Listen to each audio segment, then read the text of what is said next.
A Rádio Rio de Janeiro apresenta Memórias de um Suicida. Estudo da obra de Ivone do Amaral Pereira. Viver é a única opção. Valorize a vida. Apresentação: Berenice Lima. Olá! Mais um momento de estudo, de reflexão. O nosso programa é sobre o livro Memórias de um Suicida. Mas nós ainda estamos estudando sobre quem é a Dona Ivone. Nós precisamos fazer, sabe o quê? É um laço de amizade com a Ivone, que é um espírito que tem essa característica, que tem esta tarefa, no mundo espiritual também, de lidar com esses casos, né? Então, quem está passando por uma situação de depressão, que pensa em suicídio, ou alguém que sabe que tentou suicídio, conversa com a Dona Ivone mentalmente, pede ajuda. A Dona Ivone tem uma equipe de trabalho, de socorro, isso é muito importante. Então nós estamos estudando o livro A Luz do Consolador, que foi a Dona Ivone, ela mesma que escreveu esse livro. Então nós estamos lendo o que ela escreveu, as ideias dela, as experiências dela, para que a gente conheça. Quando a gente conhece alguém, automaticamente a gente não se torna íntimo da pessoa.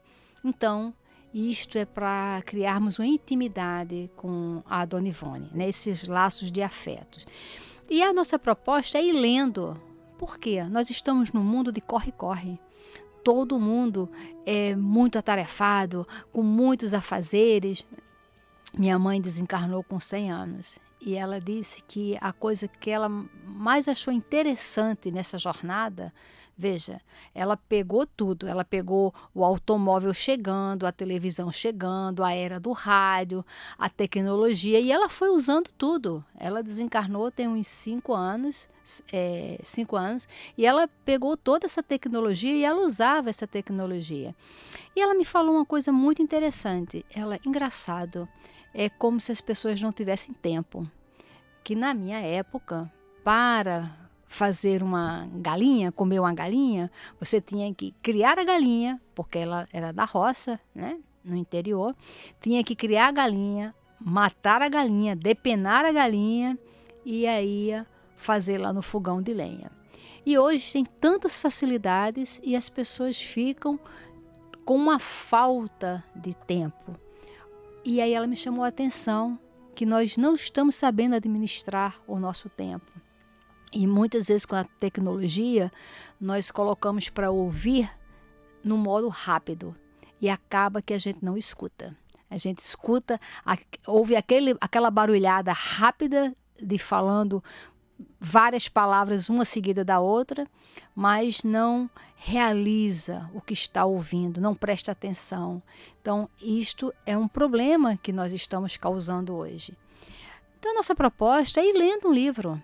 Porque ninguém tem o hábito mais de ler. Nós precisamos resgatar. Porque quando a gente lê um livro, nossa mente fica em contato com a mente de quem escreveu. Nós vamos ali analisando. Então, roda de leitura é terapêutico.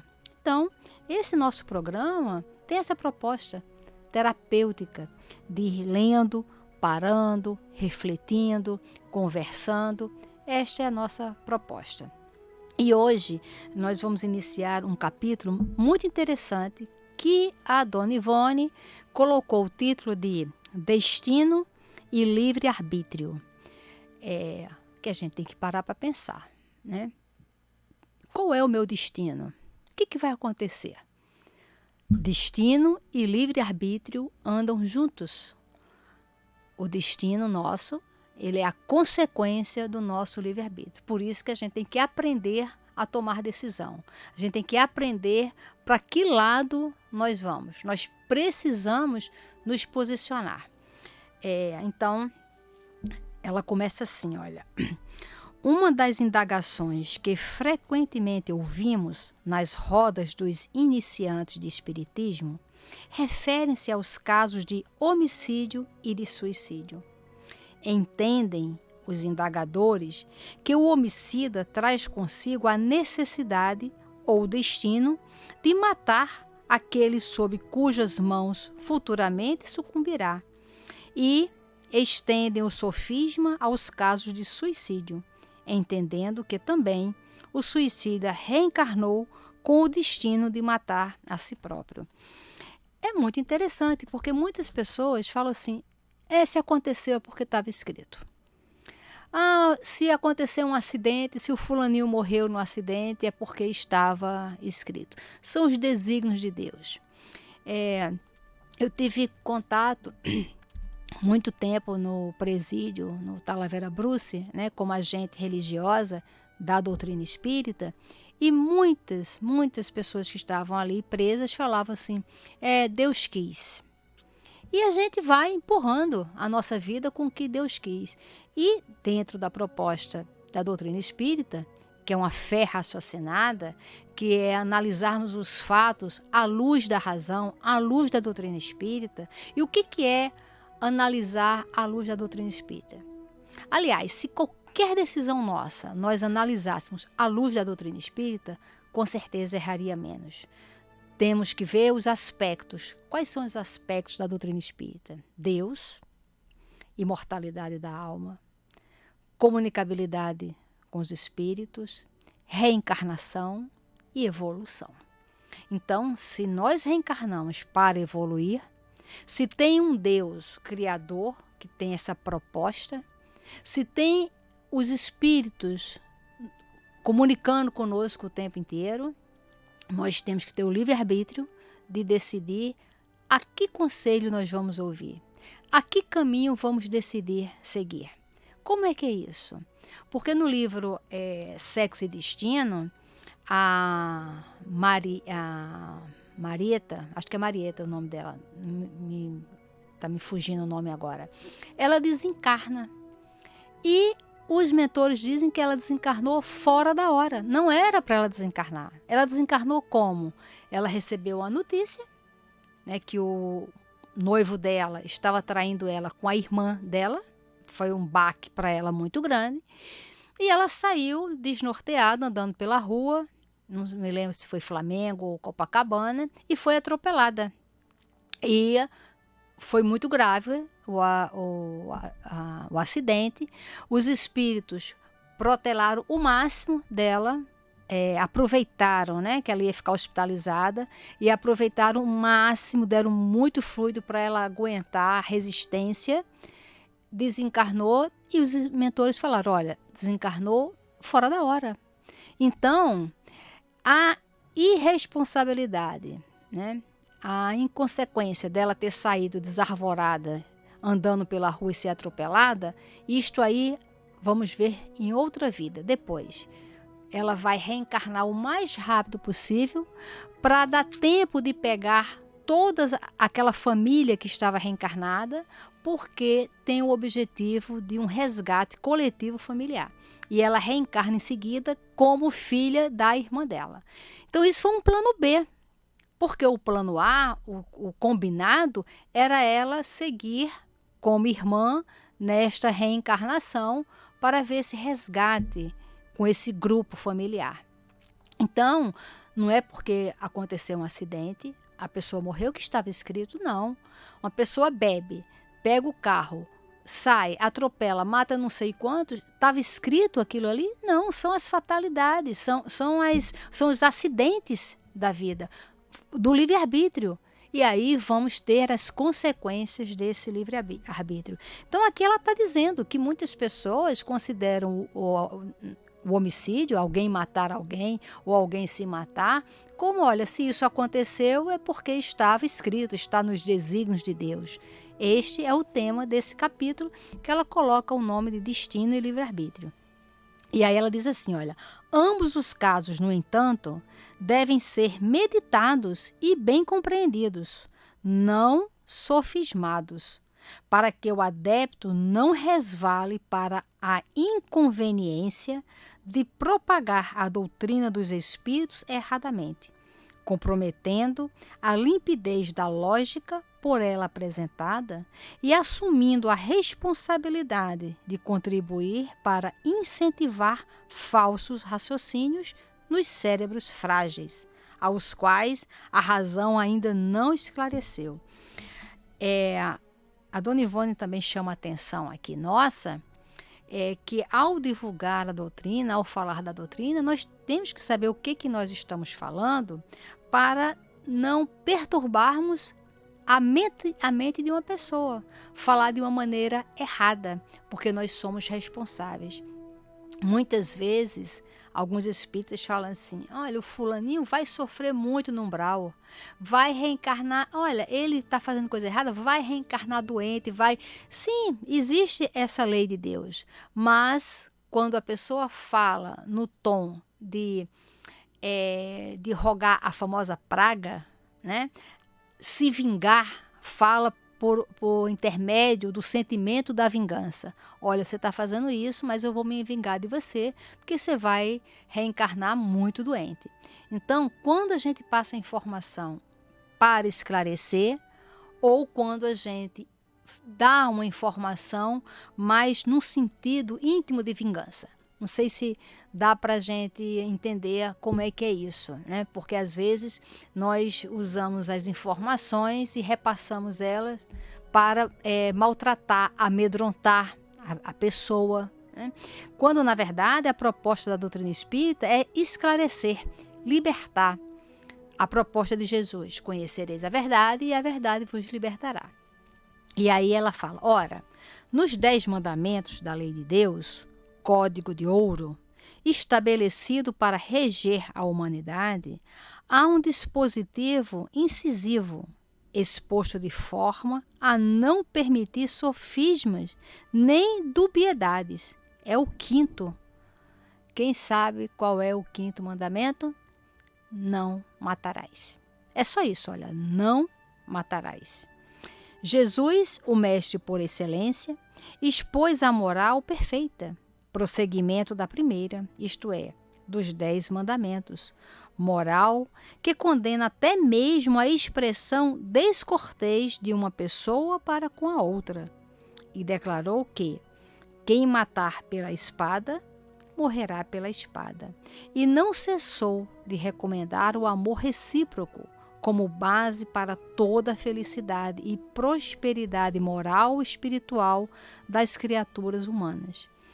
Então, a nossa questão é que nós ainda não sabemos o que é amar. E esse amor recíproco, aqui esse amor a todos, nós não entendemos. O nosso amor é ainda muito na base da posse. Eu amo meu filho porque é meu filho. Porque se ele fosse desse jeito, filho do vizinho, eu não ia amar. Né? Então, você ama porque existe um pronome na frente, meu. Né? Se tirar aquele meu, nós não vamos amar aquele sujeitozinho, não. Quer ver? Só troca de endereço para ver como é que funciona. Então, o nosso amor ainda é muito relacionado à posse. Olha, eu amo o que é meu. O que não é meu, eu ainda não consigo amar. E o nosso, a gente também não ama. Porque se ele sair da nossa família, se tem um filho, desencarna, reencarna no lado, vizinho de porta, nós nem vamos reconhecer. Por quê? Porque o laço de amor não foi estabelecido. Nós só reconhecemos aquilo que nós amamos verdadeiramente. Então, mas é do jeito que a gente consegue amar, então vamos começar por aí. Mesmo porque o Emmanuel fala que a disciplina antecede o hábito. Então, nós temos a disciplina de ir ali cultivando aquele amor que nasceu de nós, que está no nosso seio, que pertence à nossa família. E aí ela continua. Por sua vez, a revelação espírita, seguindo nas pegadas das 2 primeiras revelações de Deus aos homens, adverte, com as mais categóricas demonstrações dos próprios fatos, que o homicídio e o suicídio são infrações gravíssimas às leis de Deus.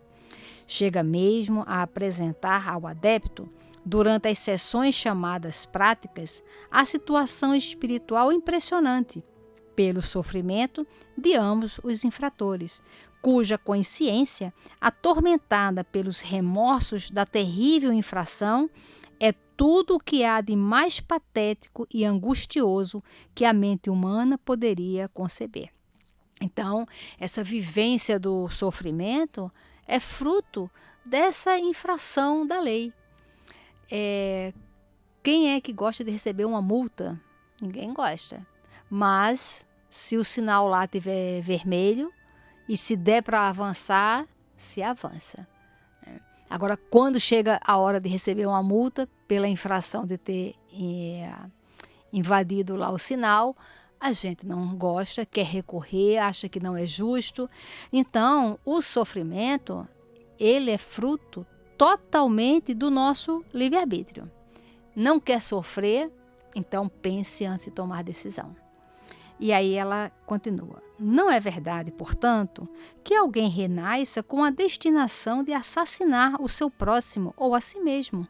A lei da reencarnação foi estabelecida desde o princípio das coisas, tendo por alvo o progresso, a evolução da criatura e não a sua desgraça. E aí, nesses casos que a gente vê, está incluído um processo de obsessão, de auto-obsessão e um processo mesmo de não ter a visão de futuro. Por isso que a nossa educação, a nossa evangelização, a nossa conversa com as crianças é desde muito cedo projetá-la para esse futuro espiritual. A criança, ela está chegando ao mundo espiritual. Nós temos que falar mais do mundo espiritual para a criança, de Deus, das leis de Deus, para que se crie essa afinidade, não o temor a Deus, mas que saiba das leis, o significado das leis. E cada vez mais estão poupando as crianças das frustrações, né, das frustrações diárias. E aí todo mundo quer tudo a tempo e a hora. Nunca teve tantas situações de crianças ansiosas, crianças que não conseguem mais ouvir um não, crianças ditadoras. Isso eu tenho lido bastante sobre essas questões. Quem são os responsáveis pela educação das crianças de agora? A nossa geração, a geração passada é que tem a ver com isso. Então nós precisamos estar assim passando para todas essa informação. Então, a lei de Deus que rege a moral das criaturas, por sua vez, mantém como base o amor universal. E nós só vamos entender esse amor universal a partir da nossa educação íntima. Eu fui a um aniversário outro dia e era de um senhor, né? Então, chegaram os netos. Chegaram 6 netos. E estava tudo enfeitado para o aniversário. E um dos netos foi lá e falou, eu quero uma bola de encher. Estava enfeitando.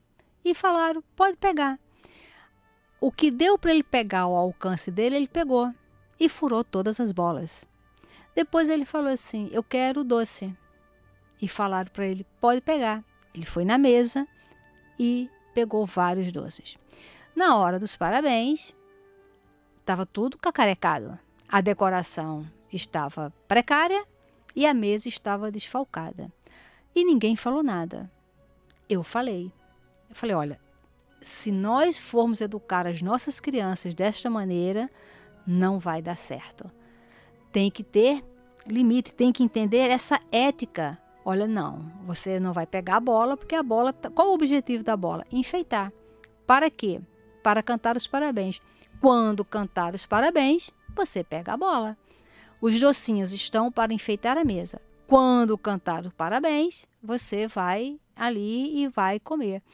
Então, isso é educar a respeitar, a amar o próximo, a entender as regras sociais, porque isto vai dar uma repercussão lá na frente. Por que vai dar essa repercussão? Porque quando se sente acuado, não ter para onde ir, eu vou me matar, porque eu não tenho mais o que fazer. A quem eu vou recorrer? Porque não tem o treinamento de recorrer aos pensamentos. Não, isso não devo, isso eu não posso, isso não é legal, isso vai me trazer uma consequência ruim. A proposta da doutrina espírita o tempo inteiro é que a gente raciocine. A proposta da fé é raciocinada. O livro dos Espíritos são de perguntas e respostas. Os Espíritos todos fizeram dessa maneira, né? Tem a codificação no Evangelho, tem perguntas no Evangelho. No Livro dos Médiuns, tem pergunta no Livro dos Médiuns. Então, a codificação é para isso. O Livro dos Espíritos é para cada um de nós fazer reflexão. Ler a pergunta, refletir. Que resposta seria? Pense antes de ler a resposta. Qual resposta você daria se você fosse um espírito convocado a participar da montagem do Livro dos Espíritos? E nós vamos ver que o que a gente vasculha na nossa consciência é muito próximo ali da resposta, mostrando o quê? Que as leis de Deus estão dentro de nós, na nossa consciência. Só que a gente tem que treinar a buscar na consciência, a verificar. É o arquivo, né? Vou lá no meu arquivo.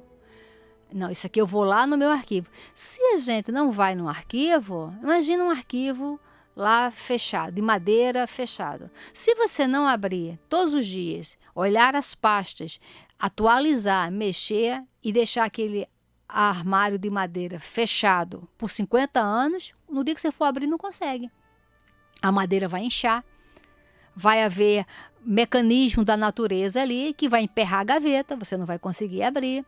Então são treinos, nós precisamos treinar o desenvolvimento de acessar a consciência, acessar as leis de Deus. Por isso que a doutrina espírita é de questões, de perguntas.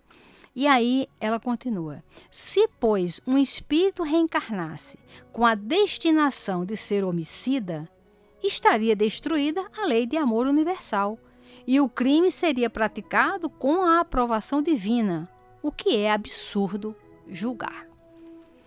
O homicídio e o suicídio, portanto, são duas graves infrações das leis estabelecidas por Deus e, consequente, não pode ser destino de ninguém a prática de ambos.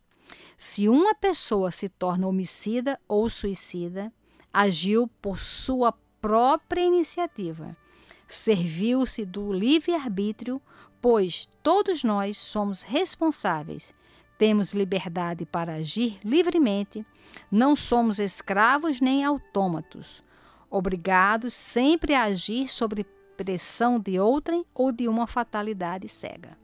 Somos espíritos dotados de poderes para escolhermos as próprias ações e jamais teremos nossa vontade tolhida, senão pelos clamores da própria consciência ou pelo senso da própria razão.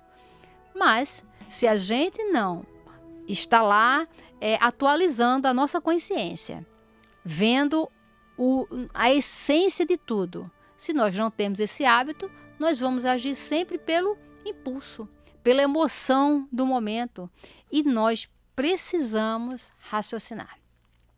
Se nós não aprendermos a ver a visão de futuro, as consequências, porque a doutrina espírita é isso, é para lançar cada um de nós nessa projeção de futuro. Somos reencarnacionistas para isso. Como será a minha próxima reencarnação? O que eu estou fazendo agora para me dar o reflexo da próxima reencarnação? Onde eu quero viver na próxima reencarnação? O que eu preciso fazer para ter uma reencarnação que eu ache diferente da que eu tenho agora? Então, tudo isso está em nossas mãos, e a doutrina espírita é esse farol, essa bússola que nos coloca no roteiro certo. Muita paz. A Rádio Rio de Janeiro apresentou Memórias de um Suicida, estudo da obra de Ivone do Amaral Pereira. Viver é a única opção. Valorize a vida.